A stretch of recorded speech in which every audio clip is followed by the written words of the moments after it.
Welcome back. Compensation for wildfire victims has long been a big debate here in California.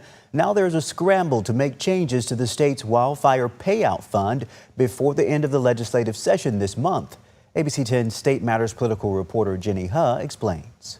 Much of our utility and energy policies here in California are ass backwards.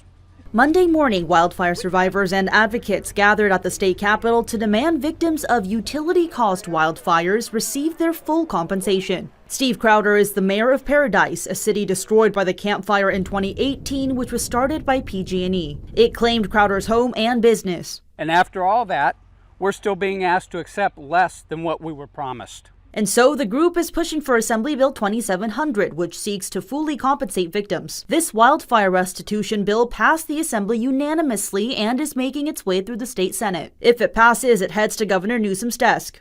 That the ultimate accountability for full restitution rests with the utility that ignited the fire.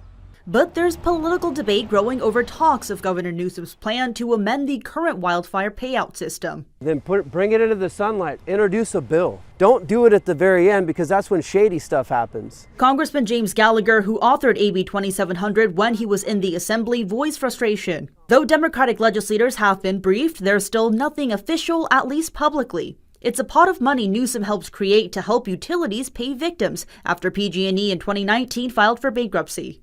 That no corporation can really sustain that level of liability, fire after fire after fire. The three privately owned utilities in the state, PG&E, San Diego Gas and Electric, and Southern California Edison, and ratepayers paid an equal amount into this pot. $21 billion at the start, an additional $18 billion last year to address the Eaton fire. Now Newsom is trying to amend that system by setting a cap on how much some groups, insurance companies, attorneys, and hedge funds can collect from the pot. But there's a time crunch. The legislative session concludes at the end of the month. Who should be bearing the risk?